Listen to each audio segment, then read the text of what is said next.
Hello and welcome to all the future educators and teachers. Welcome to the FTP online program DPP discussion. मेरा नाम कोमल शिवनानी है और आज हम डिस्कस करने वाले हैं DPP number 49 of the chapter respiration in plants. इससे पहले हमने बहुत सारी DPPs को डिस्कस किया था regarding the chapter photosynthesis and उसके बहुत सारे टॉपिक्स जो क्वेश्चन बेस हमने सॉल्व किए थे। आज हम यहाँ पर रेस्पिरेशन की फर्स्ट DPP स्टार्ट करने वाले हैं। So let's start. Question number 1. In order for glucose to be used as an energy source, it is necessary that अगर ग्लूकोज को यूज करना है एज अ एनर्जी सोर्स तो यहाँ पर तीन ऑप्शंस दिए गए हैं, उसमें से कौन सा ऑप्शन सबसे ज्यादा सही है वो यहाँ पर हम चेक करेंगे। सबसे पहला, glucose be formed from fructose.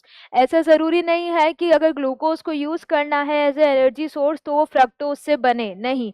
Glucose भी और फ्रक्टोज भी दोनों ही ग्लाइकोलिटिक पाथवे में एंटर कर सकते हैं। ग्लूकोज का फ्रक्टोज में या फ्रक्टोज को ग्लूकोज फ्रक्टोज से ग्लूकोज बनाना वो जरूरी नहीं है, तो ये गलत हो गया। देन ग्लूकोज भी डिग्रेडेड टू CO2, ये भी जरूरी नहीं है कि जो ग्लूकोज है वो कंप्लीटली डिग्रेड हो जाए CO2 में। मेनली यहाँ पर क्या होता है कि जब ग्लूकोज को यूज करना है एज ए एनर्जी सोर्स तो दो मॉलिक्यूल ATP के इन्वेस्ट करने पड़ेंगे सिस्टम में। ये दो मॉलिक्यूल्स ATP के कब इन्वेस्ट होंगे? ये इन्वेस्ट होंगे in the process of glycolysis. जब ग्लाइकोलिसिस हो रहा है, ग्लाइकोलिसिस मतलब ग्लूकोज का ब्रेकडाउन जिससे दो मॉलिक्यूल पायरुविक एसिड के बनते हैं एंड एनर्जी बन रही है in the form of ATP and NADP H+H+। तो बेसिकली जो दो ATP मॉलिक्यूल्स इन्वेस्ट या यूज हो रहे हैं सिस्टम में वो कौन से हैं या कौन सी रिएक्शन में हो रहे हैं? एक रिएक्शन है जिसमें क्या हो रहा है कि जो ग्लूकोज है, ग्लूकोज का फॉस्फोराइलेशन हो रहा है और फॉस्फोराइलेट होके वो इसमें कन्वर्ट हो रहा है ग्लूकोज 6 फॉस्फेट में। तो जो ग्लूकोज है उसका फॉस्फोराइलेशन हो रहा है और वो कन्वर्ट हो रहा है ग्लूकोज 6 फॉस्फेट में। इस रिएक्शन को कैटेलाइज करने के लिए एंजाइम की जरूरत पड़ती है और वो एंजाइम है हेक्सोकाइनेज। मेनली यहाँ पर ATP जो है वो इन्वेस्ट होगा, ATP ब्रेक डाउन होगा एंड कन्वर्ट होगा ADP में और इनऑर्गेनिक फॉस्फेट में। तो एक ATP तो यहाँ पर इन्वेस्ट हो गया। दूसरा ATP कहाँ पर इन्वेस्ट होगा? जब आगे जाके फ्रक्टोज 6 फॉस्फेट 1,6-बिसफॉस्फेट में कन्वर्ट होगा। अभी क्या होगा कि जो ग्लूकोज 6 फॉस्फेट है वो कन्वर्ट होगा फ्रक्टोज 6 फॉस्फेट में। ग्लूकोज कन्वर्ट हो रहा है किसमें? फ्रक्टोज 6 फॉस्फेट में।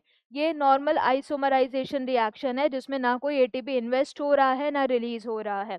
देन इसके बाद जो फ्रक्टोज 6 फॉस्फेट है, ये फ्रक्टोज 6 फॉस्फेट कन्वर्ट हो रहा है फ्रक्टोज 1,6-बिसफॉस्फेट में। फ्रक्टोज 1,6-बिसफॉस्फेट पे, यानी एक और फॉस्फेट ग्रुप ऐड हो रहा है फ्रक्टोज में at the first carbon position. तो इसके लिए भी यहाँ पर एक और ATP इन्वेस्ट हो जाएगा। तो यहाँ पर एक और ATP इन्वेस्ट होगा और वो कन्वर्ट हो जाएगा ADP और इनऑर्गेनिक फॉस्फेट में। तो ग्लाइकोलिसिस में दो ATP इन्वेस्ट हो रहे हैं। अगर हम इसको एक रिएक्शन के थ्रू पूरा ग्लाइकोलिसिस का 10 स्टेप रिएक्शन देखें तो फर्स्ट रिएक्शन ये रहा जिसमें ग्लूकोज को ग्लूकोज 6 फॉस्फेट में कन्वर्ट किया था और एक ATP यहाँ पर इन्वेस्ट हो गया था, यूज हो गया था। देन उसके बाद फ्रक्टोज 6 फॉस्फेट को 1,6-बिसफॉस्फेट में कन्वर्ट किया तो एक और ATP यहाँ पर इन्वेस्ट हो गया। सो बेसिकली दो रिएक्शंस ऐसी हैं ग्लाइकोलिसिस में जहाँ पर ATP यूज हो रहा है एंड आगे हम देखेंगे भी रिएक्शन ऐसी है, ये वाली रिएक्शन और ये वाली जिसमें ATP रिलीज भी हो रहा है। लेकिन अगर हम अभी क्वेश्चन पर फोकस करें तो in order for glucose to be used as an energy source it is necessary कि दो मॉलिक्यूल ATP के इन्वेस्ट हो सिस्टम में। और ये यहाँ पर स्पेसिफिकली कौन सी रिएक्शन पे फोकस किया जा रहा है?